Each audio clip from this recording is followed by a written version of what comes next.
Good afternoon વિદ્યાર્થી મિત્રો. આજે આપણે એનએમએમએસ ના ક્લાસમાં વિજ્ઞાનમાં ફરી મળી રહ્યા છીએ. આજે આપણે શરીર રચના વિશે જોઈશું. શરીર રચનાથી વાત કરીએ તો આપણા બધાનું શરીર છે. આપણે બધાને વિચાર આવે કે આપણા બધા અલગ અલગ અંગો ભેગા થયા છે અને શરીર આપણું કામ કરે છે.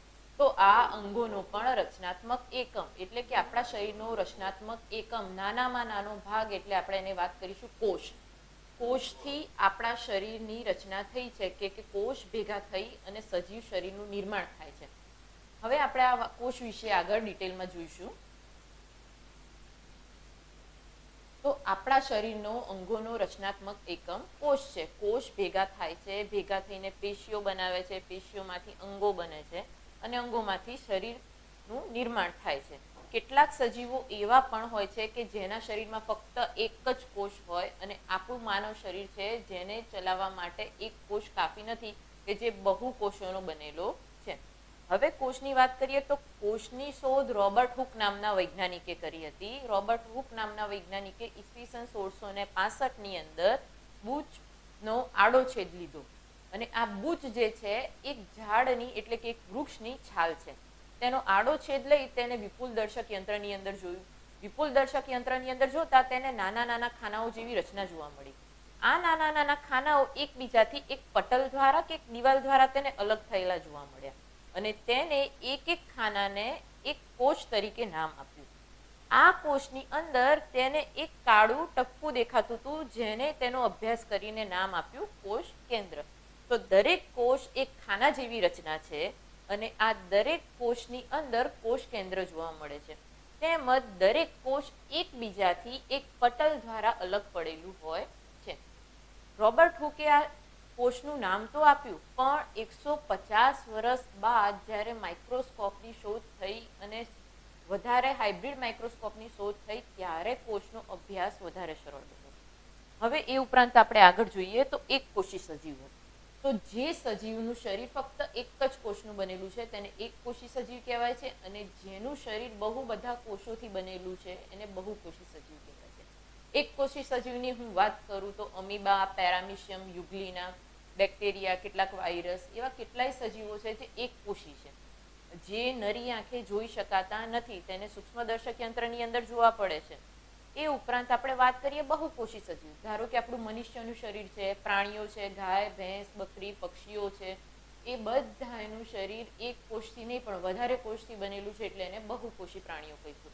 પરીક્ષાની અંદર તમને નાના નાના MCQ પૂછી શકે કે આમાંથી કયું બહુકોષી પ્રાણી નથી અને નીચે ઓપ્શનમાં તમને મનુષ્ય, ગરોળી, અમીબા અને ચોથું ઓપ્શન કંઈ આપ્યું હોય તો તમારે એ પ્રમાણે ઓપ્શન ચૂઝ કરવાનો.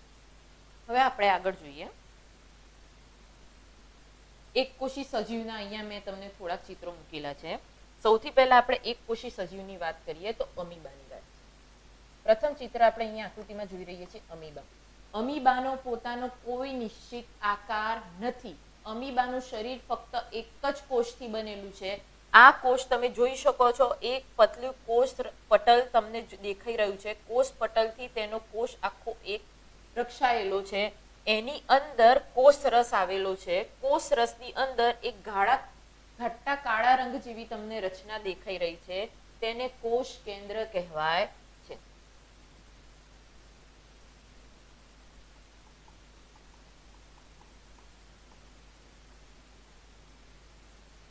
કોષ રસ એક પ્રવાહી પદાર્થ છે જેની અંદર તેની અંદરની રહેલી વિવિધ અંગિકાઓ તરતી હોય છે અને તેમાં પાચનનું અને ઉત્સર્જનનું નિયંત્રણ તેના દ્વારા થતું હોય છે. અને અહીં આ જે બહારનો ભાગ છે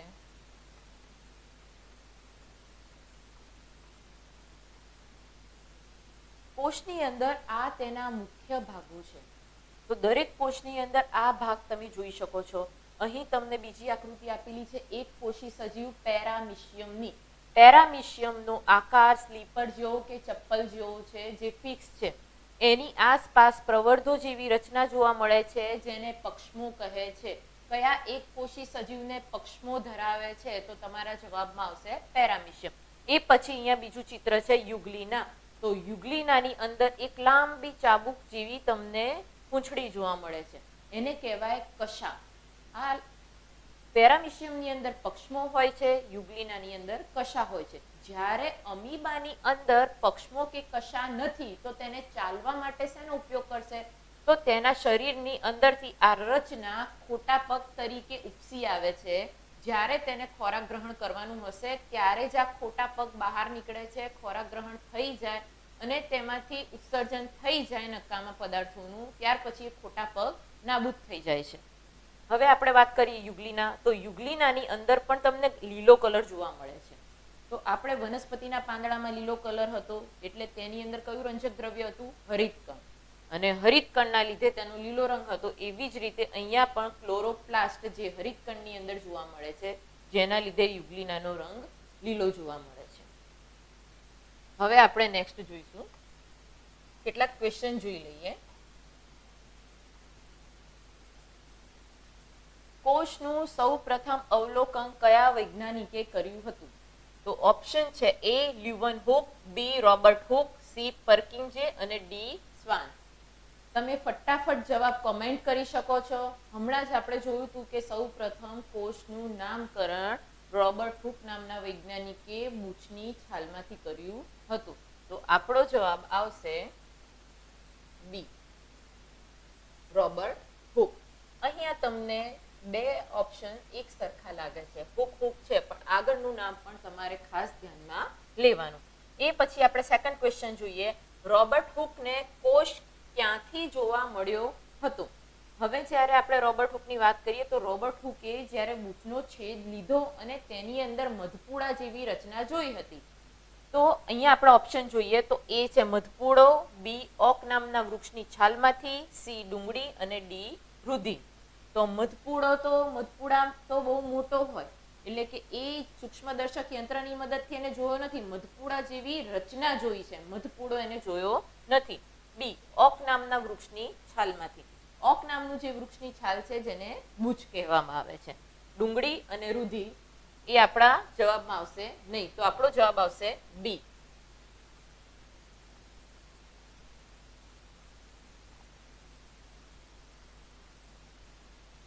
નેક્સ્ટ ક્વેશ્ચન જોઈએ તો બહુકોષી સજીવ પણ પેશી વગરનો કયો છે? અહીંયા આપણા ઓપ્શન જોઈ લઈએ. એ હાઇડ્રા, બી અળસિયું, સી અમીબા અને ડી વાદળી. હવે આપણે જોઈએ તો હાઇડ્રા પાણીમાં રહે છે, અળસિયું પણ પાણીમાં અને બહાર, અને અમીબા પણ પાણીમાં જોવા મળે છે અને વાદળી પણ પાણીમાં જોવા મળે છે. બહુકોષી સજીવ છે પણ તેનામાં પેશી નથી. હવે અમીબા તો એક કોષી છે એટલે અમીબા આપણો જવાબ આવશે નહીં. એ પછી જોઈએ તો અળસિયું બહુકોષી છે, વાદળી પણ બહુકોષી છે. અળસિયાની અંદર આપણે જોઈએ તો પાચન તંત્ર આપણી જેમ સુવિકસિત થોડું ઘણું જોવા મળે છે એટલે કે તે બહુકોષી થયો પણ તેની અંદર પેશી વગરનો એટલે કે એની અંદર પેશી હોવી જોઈએ નહીં. તો આપણો ઓપ્શન અળસિયું પણ નહીં આવે. તો આપણો જવાબ આવશે ડી વાદળી. ત્યારબાદ આપણે જોઈએ અમીબા અને પેરામિશિયમ વચ્ચેનો તફાવતનો કયો મુદ્દો સાચો છે? અમીબા અને પેરામિશિયમમાં તફાવતનો કયો મુદ્દો સાચો છે? ક્વેશ્ચન વાંચતા મગજમાં નક્કી કરી લેવાનું કે અમીબા અને પેરામિશિયમ બંને એક કોષી સજીવ છે. હવે આપણે એના ઓપ્શન જોઈએ. એક કોષીય, બી કોષોની સંખ્યા, સી કોષ કેન્દ્રની સંખ્યા અને ડી આપેલ તમામ. બંને એક કોષીય છે. એક કોષીમાં આખું શરીર ફક્ત એક જ કોષનું બનેલું હશે. એક કોષની અંદર એક જ કોષ કેન્દ્ર આવેલો હોય. તો એક કોષીય બંને છે, કોષોની સંખ્યા બંનેમાં એક એક જ છે, અને ત્રીજું છે કોષ કેન્દ્રની સંખ્યા. એક કોષમાં એક જ કોષ કેન્દ્ર હોય એટલે બંનેમાં કોષ કેન્દ્રની સંખ્યા પણ એક એક થઈ. તો આપણો જવાબ આવશે ડી આપેલ તમામ. એ પછી નેક્સ્ટ જોઈએ નીચેનામાંથી કયા કોષો પોતાનો આકાર બદલી શકે છે? તો એના આપણે ઓપ્શન જોઈએ. એ અમીબા, બી શ્વેતકણ, સી એ અને બી બંને અને ડી લાલ રક્તકણ. હવે આપણે વાત કરીએ તો માનવ શરીરની અંદર પણ ઘણા બધા કોષો અલગ અલગ કાર્ય કરવા માટે ભેગા થાય છે ને તેમાંથી અંગોનું નિર્માણ થાય છે. હવે જે અલગ અલગ અંગોની અંદર જે કોષો રહેલા છે, ધારો કે આપણું રુધિર છે તો રુધિરની અંદર આપણા લાલ રક્તકણો છે. તો રક્તકણો ગોળાકાર હોય છે.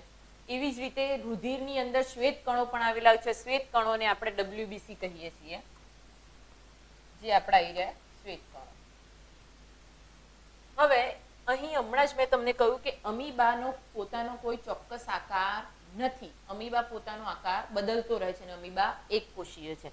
એટલે તમે ઉતાવળ કરી અને અમીબા પર ટીક કરો, પણ આપણે બીજું ઓપ્શન ધ્યાન રાખવાનું કે બી શ્વેત કણો. મનુષ્યની અંદર શ્વેત કણો પણ એવા છે કે જે પોતાનો આકાર બદલે છે. એટલા માટે આપણો જવાબ આવશે એ અને બી બંને.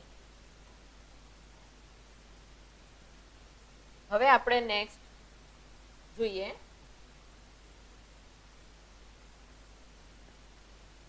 સજીવોમાં કોષોના કદની વાત કરીએ તો દરેક સજીવની અંદર કોષોના કદ અલગ હોય. ઘણી વખતે તમને વિચાર આવે કે હાથી કેટલો મોટો છે, એની અંદર કેટલા મોટા કોષ હશે, ઉંદર કેટલું નાનું છે, એની અંદર કેટલા નાના કોષ હશે. તો એવું નથી હોતું કે માણસ કે સજીવ મોટો હોય તો મોટા કોષ હોય, નાનું હોય તો નાના કોષ હોય. દરેકની અંદર કોષોની સંખ્યા, તેની કાર્ય કરવાની પદ્ધતિ બધી સરખી જ હોય. ધારો કે હાથી અને ઉંદર બંનેની અંદર ચેતાકોષો એક જ સમાન હોય છે અને બંનેનું કામ એક જ છે, ઉર્મી વેગોનું વહન કરવાનું. હવે આપણે જોઈએ તો સૌથી નાનામાં નાનો કદ ધરાવતો જે કોષ છે એ 0.1 થી 0.5 માઇક્રોમીટર જેટલો નાનો હોય છે. એટલે કે 1 મીટરનો 10 લાખમો ભાગ. બરાબર. એ પછી અને એ સૌથી નાનામાં નાનો કોષ આપણને જોવા મળે છે બેક્ટેરિયાની અંદર. બેક્ટેરિયાના કોષ સૌથી નાનામાં નાના હોય છે અને તેનું કદ 0.1 થી 0.5 માઇક્રોમીટર. માઇક્રોમીટરની જગ્યાએ તમને પરીક્ષામાં mm પણ લખેલું હોય. એ પછી નેક્સ્ટ જોઈશું તો સૌથી મોટો કોષ. તો સૌથી મોટો કોષ કયો છે? એક જ કોષ સૌથી મોટો, તો એ છે સાંભૃગનું ઈંડું. સાંભૃગનું ઈંડું પણ એક જ કોષ છે અને તેનું કદ 170 mm બાય 130 mm જેટલું હોય છે. તો પરીક્ષા માટે આ ખાસ ધ્યાનમાં રાખો. હવે અહીંયા મનુષ્યના કોષોની વાત કરી લઈએ તો મનુષ્યના કોષની અંદર, લોહીની અંદર આ તેના રક્તકણો આપેલા છે. રક્તકણો લાલ રંગના હોય છે. લાલ રંગના કેમ હોય? કારણ કે તેમાં હિમોગ્લોબિન આવેલું હોય છે. હિમોગ્લોબિન શેના સાથે સંકળાયેલું છે? તો હિમોગ્લોબિન આયન એટલે કે Fe સાથે સંકળાયેલું છે. આ ધ્યાન રાખવાનું પરીક્ષા માટે કે હિમોગ્લોબિન કયા ધાતુ સાથે સંકળાયેલું છે? તો Fe સાથે સંકળાયેલું છે. તેનો રંગ લાલ હોય છે. હવે આ જે કોષ તમને જોવા મળે છે આ એક કોષ છે. આ એક કોષ ગોળ છે, ચપટા છે. જ્યારે મનુષ્યની જ વાત કરીએ તો આ મનુષ્યના શરીરનો બીજો કોષ છે. આ રક્તકણ છે. આ તેના સ્નાયુ કોષો છે. અહીંયા તમે સ્નાયુ કોષો જોઈ શકો છો. આ એક સ્નાયુ કોષ બંને બાજુથી ધારવાળો, લાંબો અને વચ્ચેના ભાગે તમને એનું એક કોષ કેન્દ્ર જોવા મળે છે. તો મનુષ્યની અંદર આ બીજો પ્રકાર છે સ્નાયુ કોષો, જે અલગ પ્રકારના કોષ છે. ત્રીજો છે ચેતાકોષ. અહીંયા તમે ચેતાકોષ જોઈ શકો તો આ એક જ ચેતાકોષની આકૃતિ છે જે તમને જાળાદાર દેખાય છે, લાંબુ છે અને જેનું કામ ઉર્મિઓનું વહન કરવાનું છે. તો મનુષ્યની અંદર અલગ અલગ પ્રકારના કોષો ભેગા થઈ અને ચોક્કસ પ્રકારનું કાર્ય કરે છે. અને લોહીની અંદર બીજા તમને હમણાં વાત કરી એમ WBC એટલે કે શ્વેતકણ. શ્વેતકણ પોતાનો આકાર બદલી શકે છે, જ્યારે આ બીજા બધા કોષ પોતાનો આકાર ફિક્સ એટલે કે નક્કી હોય છે, પોતાનો આકાર બદલી શકતા નથી.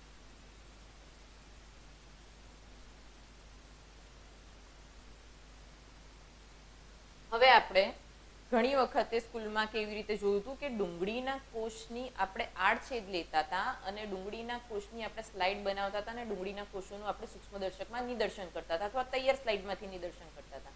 તો ડુંગળીના જે કોષોની આપણે સ્લાઇડ તૈયાર કરતા હતા તો તેના માટે સૌથી પહેલા તો અભિરંજક કયું વપરાતું હતું?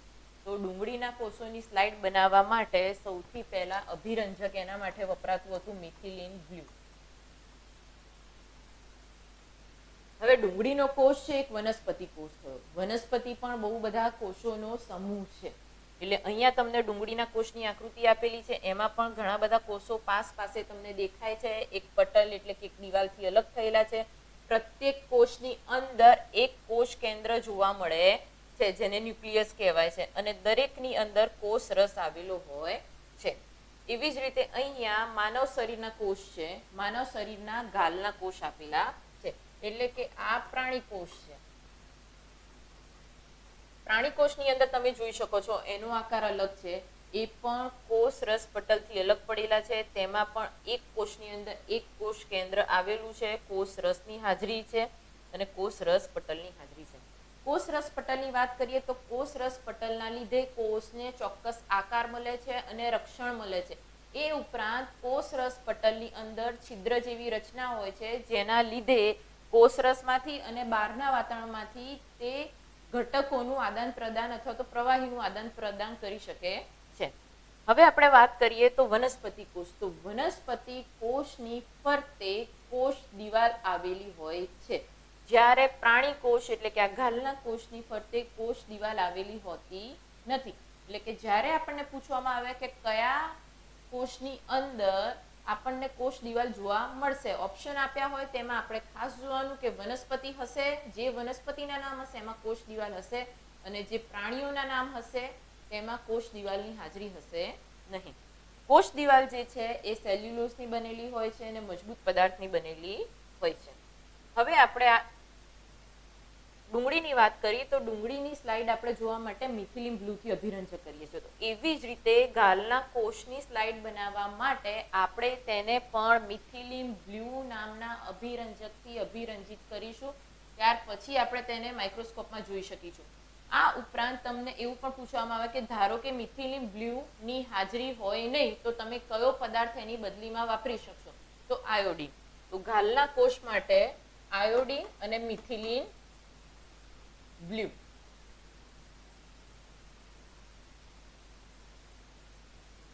આ બંને પદાર્થો વડે તેને અભિરંજિત કરી શકાય છે.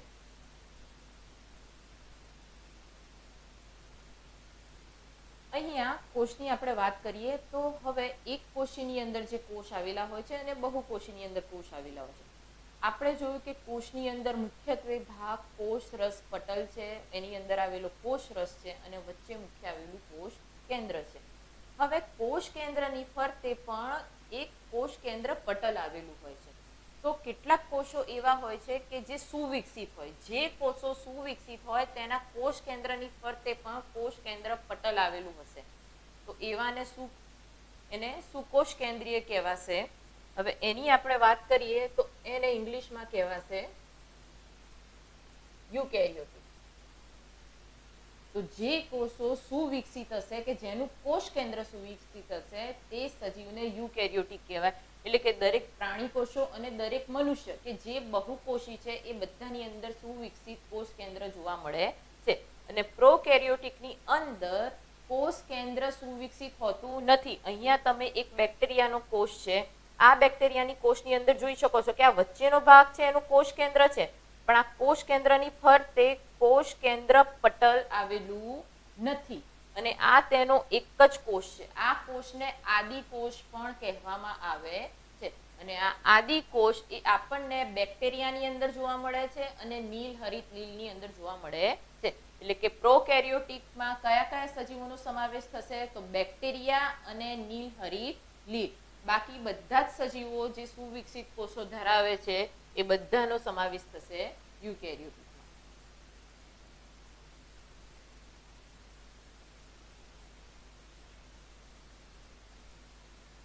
હવે આપણે થોડા પ્રશ્નો જોઈ લઈએ. વારસામાં મળતા લક્ષણો માટે જવાબદાર અંગિકા કઈ છે?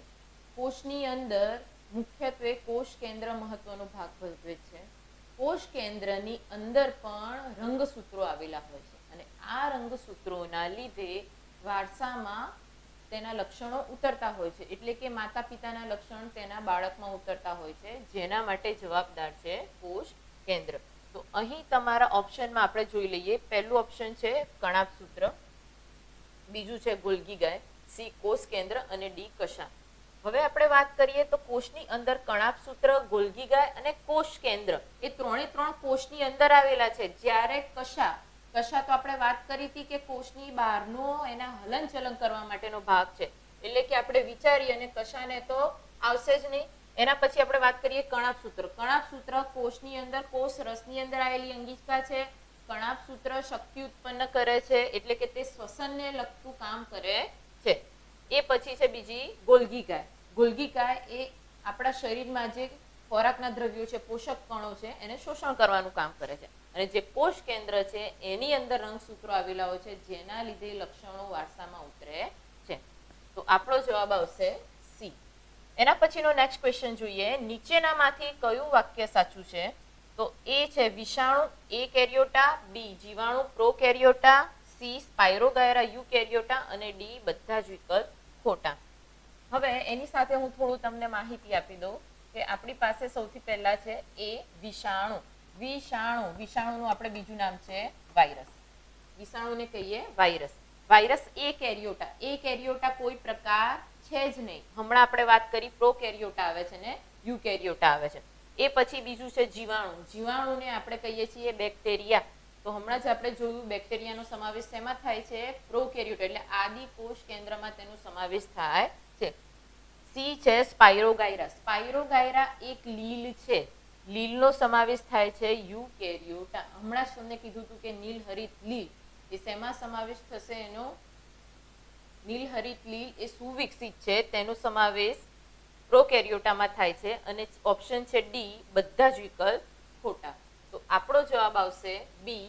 બી એટલે જીવાણુ. જીવાણુ એટલે બેક્ટેરિયા. એટલે બેક્ટેરિયા જે છે એ પ્રોકેરિયોટામાં તેનો સમાવેશ થાય છે. એના પછીનો નેક્સ્ટ ક્વેશ્ચન જોઈએ. સૌથી મોટા કોષનું કદ કેટલું હોય છે? તો સૌથી મોટા કોષ કયો હતો? શામૃગનો. યસ. તો શામૃગના ઈંડાની કદ આપણે જોઈએ, ઓપ્શન જોઈ લઈએ. એ 0.1 થી 0.5 માઇક્રોમીટર, બી 0.1 થી 0.5 સેન્ટીમીટર, સી 170 બાય 130 માઇક્રોમીટર અને ડી 170 બાય 130 સેન્ટીમીટર. એકમને ખાસ ધ્યાનમાં લેવાના. એક સરખા દેખાય છે, સેન્ટીમીટર તો ખૂબ મોટો કોષ થઈ જશે. હવે આપણે જોઈએ તો માઇક્રોમીટરમાં 0.1 થી 0.5 માઇક્રોમીટર જે સૌથી નાનામાં નાનો કોષ હતો, એટલે કે આપણે સૌથી મોટો કોષ લેવાનો છે. એટલે આપણો જવાબ આવશે સી 170 બાય 130 માઇક્રોમીટર જે શામૃગના ઈંડાનું હતું.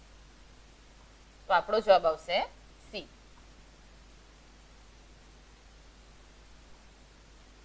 હવે અહીં પ્રાણી કોષ અને વનસ્પતિ કોષની આકૃતિ આપેલી છે જે સુકોષ કેન્દ્રીય છે. હવે આપણે એના વિશે થોડું જોઈ લઈએ. અહીંયા સૌથી પહેલા આપેલો છે પ્રાણી કોષ. તો પ્રાણી કોષની અંદર સૌથી પહેલા તેની ફરતે આ પડ જે દેખાય છે તેને કહેવાય છે કોષ રસ પટલ. જે તેના મુખ્યત્વે ભાગ છે એની આપણે સૌથી પહેલા વાત કરી લઈએ. એ પછી તેના વચ્ચેનો ભાગ છે જેને કહેવાય છે કોષ કેન્દ્ર. કોષ કેન્દ્રની અંદર પણ તમને અહીંયા એક ભાગ દેખાય છે જેને કહેવાશે કોષ કેન્દ્રિકા. કોષ કેન્દ્રની અંદર પણ કોષ કેન્દ્રિકા એક જ આવેલી હોય છે. અને એ ઉપરાંત અહીંયા તમને ઝાડા જેવી લીટી જેવી રચના જે જોવા મળે છે તેને કહેવાય છે રંગસૂત્રો. આ રંગસૂત્રો જે છે તે વારસામાં લક્ષણો માટે જવાબદાર છે. અને આ રંગસૂત્રોની મનુષ્યની અંદર 23 જોડ આવેલી હોય છે. જ્યારે પણ કોષનું વિભાજન થતું હોય ત્યારે જ આપણને રંગસૂત્રો જોવા મળતા હોય છે. તો આ રંગસૂત્રો અને કોષ કેન્દ્રિકા એ કોષ કેન્દ્રની અંદર સમાયેલા હોય છે. ત્યારબાદ આપણે બહારની વાત કરીએ તો અહીંયા તમને જે અંગિકા સૂક્ષ્મ જોવા મળે છે તેને કહેવાશે કણાભસૂત્ર. ત્યારબાદ ગોલ્ગી ગાય પણ આવેલી હોય છે. અને એ ઉપરાંત અહીંયા નાની નાની અંગિકાઓ આવેલી છે જેને કહેવાય છે રસધાની. હવે આપણે સાથે સાથે વનસ્પતિ કોષને પણ જોતા જોઈએ કે વનસ્પતિ કોષની અંદર પણ કઈ કઈ અંગિકાઓ આવેલી છે કે જે પ્રાણી કોષની અંદર પણ છે. તો એમાં પણ જોઈએ તો કોષ કેન્દ્ર આવેલું છે. કોષ કેન્દ્રની અંદર કોષ કેન્દ્રિકા પણ આવેલી છે અને રંગસૂત્રો પણ આવેલા છે. ત્યારબાદ કણાભસૂત્ર પણ આવેલા છે. એ પછી આપણે જોઈએ તો અહીંયા સૌથી મોટી અંગિકા આપણને જે દેખાય છે એ છે રસધાની.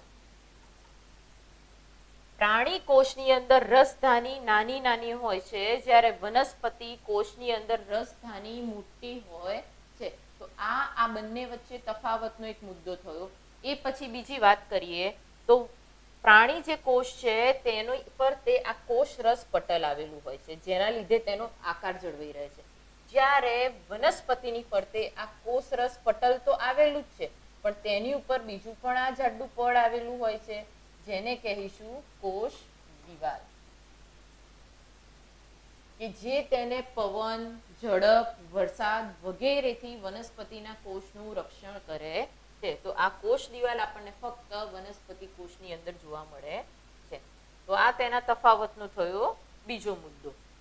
વનસ્પતિ કોષની અંદર પણ કોષરસ આવેલો હોય છે અને કોષરસ પટલના દ્વારા કોષરસ પટલ બંનેની અંદર છિદ્રાળુ હોય છે, કે જેના લીધે અંદરના બહારના પદાર્થોનું અવરજવર થઈ શકે.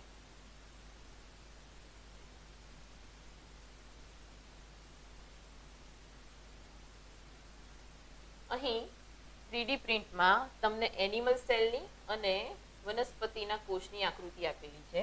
અહીં આપણે જોઈ શકીએ છીએ વધારે અંગિકાઓ આપણે જોઈ શકીએ છીએ કે આ અહીંયા કણાભસૂત્ર આપેલું છે, આ એની રસધાનીઓ છે, અહીં ગોલ્ગી ગાય નામની અંગિકા છે, અહીં અંતઃકોષ રસજાળ છે, ત્યારબાદ આ તેનું કોષ કેન્દ્ર છે. કોષ કેન્દ્રની અંદર પણ કોષ કેન્દ્રિકા છે, કોષ કેન્દ્રિકાની ફરતે પણ પટલ છે, જેને કોષ કેન્દ્રિકા પટલ કહેવામાં આવે છે.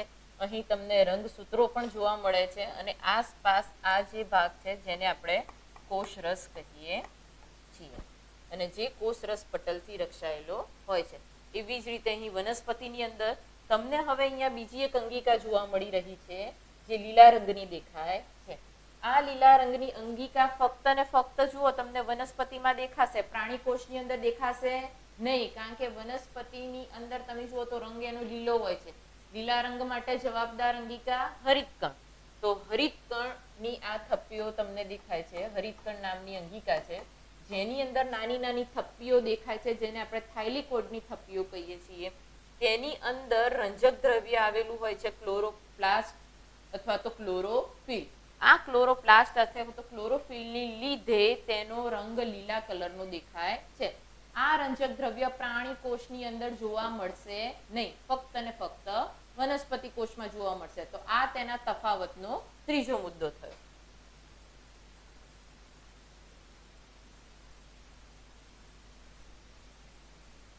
હવે આપણે ક્વેશ્ચન જોઈ લઈએ થોડા. કોષ વિભાજન માટે જોડાયેલ અંગિકા કઈ છે? હવે બંનેની કોષની અંદર આપણે અંગિકાઓની વાત કરી લઈએ. તો ઓપ્શન આપણે જોઈ લઈએ. એ તારા કેન્દ્ર, બી રસધાની, સી કણાભસૂત્ર અને ડી રિબોઝોમ્સ. ઓપ્શનની આપણે થોડી ચર્ચા કરી લઈએ કે તારા કેન્દ્ર બંને કોષની અંદર આવેલું હોય છે અને તારા કેન્દ્રનો ઉપયોગ ક્યાં થાય કે જ્યારે કોષ વિભાજન થતું હોય તો તારા કેન્દ્રના લીધે તે બે અલગ અલગ કોષ કેન્દ્ર તેમાં ડિવાઈડ થતા હોય છે. બી છે રસધાની. તો રસધાની આપણે જોઈ હતી વનસ્પતિ કોષની અંદર મોટી હતી અને પ્રાણી કોષની અંદર નાની નાની હતી. કણાભસૂત્ર શક્તિ માટે વપરાય છે. રિબોઝોમ્સ નાઇટ્રોજન અથવા પ્રોટીનના શોષણ માટે વપરાય છે. તો કોષ વિભાજન માટે જોડાયેલી અંગિકા આપણી કઈ હશે? તારા કેન્દ્ર, જે બંને કોષની અંદર આવેલી હોય છે. તો આપણો જવાબ આવશે એ. નેક્સ્ટ ક્વેશ્ચન તરફ જઈએ તો હરિતકણમાં હાજર રંજક દ્રવ્ય કયું છે? તો હરિતકણની અંદર હમણાં જ આપણે જોયું ક્લોરોફિલ, હિમોગ્લોબિન, ઇરિથ્રોસાયનિન અને લ્યુકોસાયનિન. તો હિમોગ્લોબિન તો લોહીમાં આવશે, તો હરિતકણમાં કયું આવશે? તો ઓપ્શન એ ક્લોરોફિલ. નીચેના ક્વેશ્ચન તરફ જઈશું. હરિતદ્રવ્યની સંરચનામાં કયો ધાતુ તત્વ હોય છે? આપણે હિમોગ્લોબિનની તો વાત કરી હતી કે હિમોગ્લોબિનની અંદર Fe એટલે કે આયન હોય છે. એવી જ રીતે હરિતદ્રવ્યની અંદર કયો ધાતુ તત્વ હશે? તો હરિતદ્રવ્યની અંદર એક તો ઓપ્શન છે એ Fe, બી Mg એટલે મેગ્નેશિયમ, સી એલ્યુમિનિયમ અને ડી સી મતલબ કાર્બન. તો હવે આપણો ઓપ્શન આવશે બી Mg. Mg મતલબ મેગ્નેશિયમ. મેગ્નેશિયમ ધાતુ છે જે હરિતદ્રવ્યની સંરચનામાં જોડાયેલો હોય છે. નેક્સ્ટ જોઈશું ગાલના કોષની સ્લાઇડ બનાવવા માટે કયું અભિરંજક વપરાય છે? હમણાં જ આપણે જોયું. આનો જવાબ બધા જ મને ફટાફટ કમેન્ટ કરીને આપશે. ઓપ્શન જોઈ લઈએ. એ સલ્ફ્યુરિક એસિડ, બી મિથિલિન બ્લુ, સી મીઠાનું દ્રાવણ અને ડી ફિનોપ્થેલિન. તો સૌપ્રથમ આપણે ગાલના કોષોની સ્લાઇડ બનાવવા કયું અભિરંજક વાપરીશું? યસ, બી મિથિલિન બ્લુ. નેક્સ્ટ ક્વેશ્ચન તરફ જઈશું. કોશિકાઓમાં હાજર જેલી જેવી પ્રવાહી પદાર્થને ખાલી જગ્યા કહેવાય છે. કોશિકાઓની અંદર જે પ્રવાહી પદાર્થ રહેલું હોય છે તેને શું કહેવાય છે? ઓપ્શન જોઈ લઈએ. એ પ્રોટોપ્લાઝ્મ મતલબ જીવરસ, બી ક્લોરોપ્લાસ્ટ એટલે કે હરિતકણ. હરિતકણ છે એ જેલી જેવું તો નથી, એ તો એક અંગિકા છે. નેક્સ્ટ સી છે રંગસૂત્રો. રંગસૂત્રો તો કોષ કેન્દ્રની અંદર વારસા માટે જવાબદાર છે. ડી જોઈશું સાઇટોપ્લાસ્ટ એટલે કે કોષરસ, જે પ્રવાહી જેલી જેવી રચના છે. તો આપણો જવાબ આવશે ડી, સાઇટોપ્લાસ્ટ અથવા તો કોષરસ. દરેકના અંગ્રેજી નામ પણ આપણે સાથે સાથે તૈયાર કરતા જઈશું, જેથી પરીક્ષામાં ઓપ્શન પૂછાય ત્યારે આપણને તકલીફ ના પડે.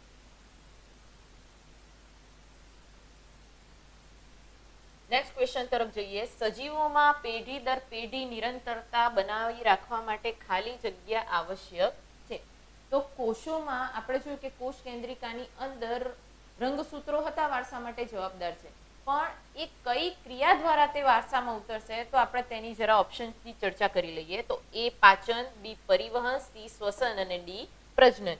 પાચન તો ખોરાકનું પાચન આપણે કરીએ છીએ, તેના દ્વારા તો પેઢી દર પેઢી વારસામાં લક્ષણો આવશે નહીં. બી છે પરિવહન, આપણે રુધિરનું પરિભ્રમણ પણ જોઈ લીધું છે, શ્વસન પણ જોઈ લીધું છે. અને ડી છે પ્રજનન. પ્રજનન દ્વારા મનુષ્ય અથવા તો કોઈ પણ સજીવ પોતાના જેવી સંતતિ ઉત્પન્ન કરે છે. એટલે કે પેઢી દર પેઢી નિરંતર બનાવી રાખવા માટે આપણે કઈ ક્રિયા જરૂરી છે?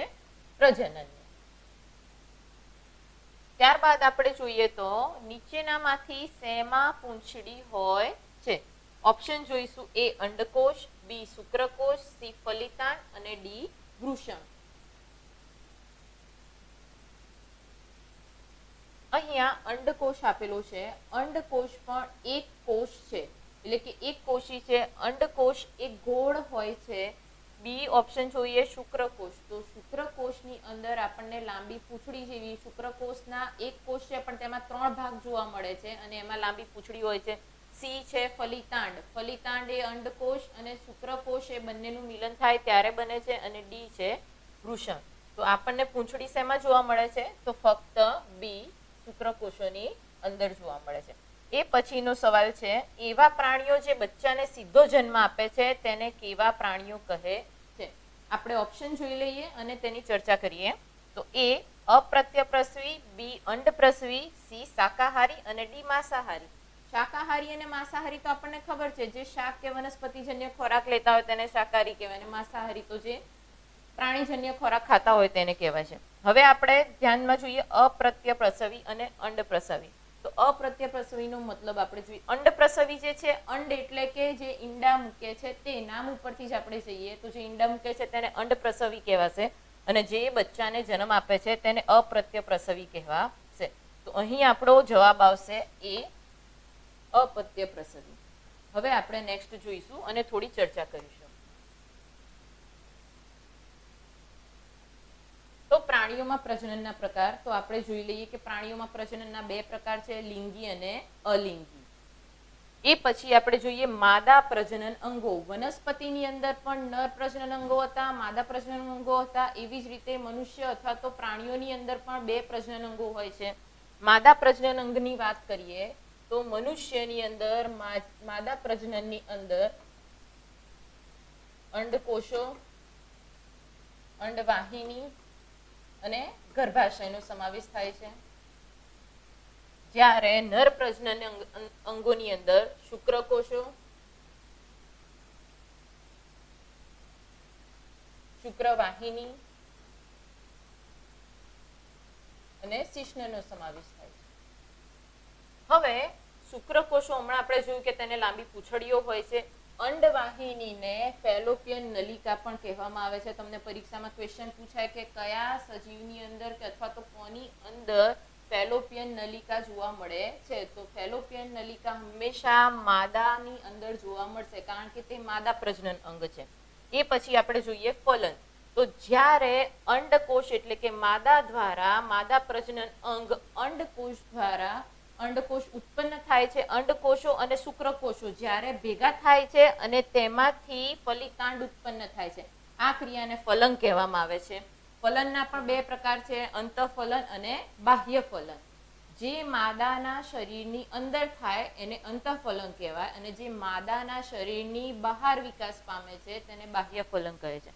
નેક્સ્ટ આપણો ટોપિક જોઈશું ભ્રૂણનો વિકાસ. તો જ્યારે ફલિતાંડ થઈ ગયું છે, ફલન થઈ ગયું છે અને તેમાંથી કોષો અલગ અલગ વિભાજન પામે છે અને અંગોમાં એનું રૂપાંતરણ થાય છે તો તેને ભ્રૂણ કહેવામાં આવે છે. અને આ ભ્રૂણ આગળ જતા એક ગર્ભમાં રૂપાંતર પામે છે અને ગર્ભમાંથી પછી શિશુનો જન્મ થાય છે. નેક્સ્ટ અપત્ય પ્રસવી અને અંડ પ્રસવી પ્રાણીઓ વિશે આપણે જોઈ ગયા છીએ.